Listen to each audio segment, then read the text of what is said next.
ndichinge ndakarara ndakabirwa foni nelaptop nepawindo nembava. Rova windo raiva risina kunyatsa kuvharika, iro ndo raakashandisa kuvhura nekukwanisa kuzovuka zvimawaya, ndikwanisa kushandisa zvimawaya nezvimuti kuti andibire foni nelaptop. Kuseni ndichimuka ndo pandakaona kuti ndabirwa, ndakakurumidza kuenda paZRP Urban Chipinge, apo pandaiva ndakaripota ndakavhurirwa dhokisi. Muso after 1 week ndo pandakazofonerwa nepolisi ndichinzi tabata mbavha inoba mafoni nemalaptop. Mushure mekunge ndasvika pakamba ndo pandakawana laptop yangu nefoni inova iri iyi zvirivo. So ndinoda kutenda polisi yepaZRP Urban Chipinge mushure mekundibatsira kukwanisa kuwana zvinhu zvainge zvabiwa.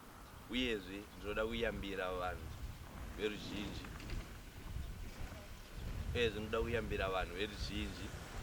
kuti avo vanoshandisa malaptop kana nefoni nezvimwe zvemudziyo wemumba munofanira kugara mawindo enyu akavharika kana zvekuvharika zvekuti asanyatso kutovhurika chaizvo. Uyezve ndinoda kuyambira kuti muchinge mapedza muise zvinhu zvenyu kure nekumawindo kuti zvive zvakachengetedzeka. So uye ndinoda kutenda ZRP Chipinge Urban nebasa guru ravakaita. Ini ndinoitwa Warfare Soli, ndinogara kuSanga kuChipinge. Ndakapindirwa nembavha na 25 February ndakarara manheru, ndakakanganwa kuvhara mawindo ekumba iseri kwemba. Mbavha yakapinda nepawindo ratakanga taseti avhura ndokubva yaba foni nelaptop neTV manheru. Then mangwana makuseni takamukira kuenda kupolisi kunomhangara nyaya yedu, ndokubva tazi chimoendai kumba munogara. Takasvika tikamirira ndokubva tazofonerwa neChipinge Urban ZRP ichiti zvinhu zvenyu pane mbavha yakaba, pane yakabata. Ndokubva tawana foni yangu iripo, foni yangu irapa, laptop yangu irapa, TV yacho irapa. So ndoda kutenda zvikuru mapurisa eChipinge Urban nebasa guru raari kubata rokutibatira mbavha. Ndichitiwo futi kune vagari nevateereri, ngatimeke sure kuti patinorara mawindows edu akavharika uye madoors edu tavhara, pasina mabhagila ngatisei mabhagila. Ndatenda. Indeitwa Chipusi Mango, Councillor Ward 7 Urban Chipinge. Ndaka nemusi gore rakapera muna September pakapinda mbavha pamba pangu nenguva dzekuma 1 AM. Ndakazopepuka na2 dhoo rakabhrekwa, ndakabirwa laptop yanga iri pasofa newachi yanga iri patable. Mushure mekubirwa kudaro takamuka tichiuya kumapurisa tikaripota kuti tabirwawo midziyo yedu ndokubva tadzokera kumba tikandogara. Ndakazoona mapurisa akasvika pamba pangu nemusungwa wabatwa achitaura mapindiro akaita mukati memba nekutorera matorero akaita zvinhu. Asi zvinhu izvozvo hazvisati zvarikaviwa. I think mapurisa ari kuita basa ravo. Chechitu ndoda kutenda ZRP Chipinge Urban nebasa rairi kubata, iri kubata basa guru muno muChipinge. Chechitatu ndoda kuyambira kuvagari vemuno muChipinge kuti ngatichengetedzei dzimba dzedu, ngatiisei mabhagila bha, ngatitarisei kuti dzimba dzedu dzakavhagwa here mawindo. Mbavha dziri kurura muno muChipinge. Asi ndoda kutenda ZRP Chipinge nebasa guru rairi kubata, iri kubata basa rakakurisisa nekuti zvizhinji zviri kurikaviwa pane chese chiri kubirwa. Ndichiyambirazve kuvagari kuti kana uchinge wabirwa dai takwanisa kuti tiye kuripota nekuti mapurisa edu ari kuita basa rakanyanyisa muno muChipinge. Tatenda. Ndoitwa Gift Matore, ndogara Gaza E Chipinge. Ndakabirwawo padheni pangu kumapast 12 usiku, pakabhrekwa dhoo ndakarara. Ndakazongomuka dhoo rakavhurika, mhepo ichipinda, ndichibva ndaona mhepo iri kupinda umo panonga papinde mbavha. Kuseni ndichibva ndakuripota kuno kuChipinge Urban. Ndichibva vanditi vakabva vazvinyora pasi.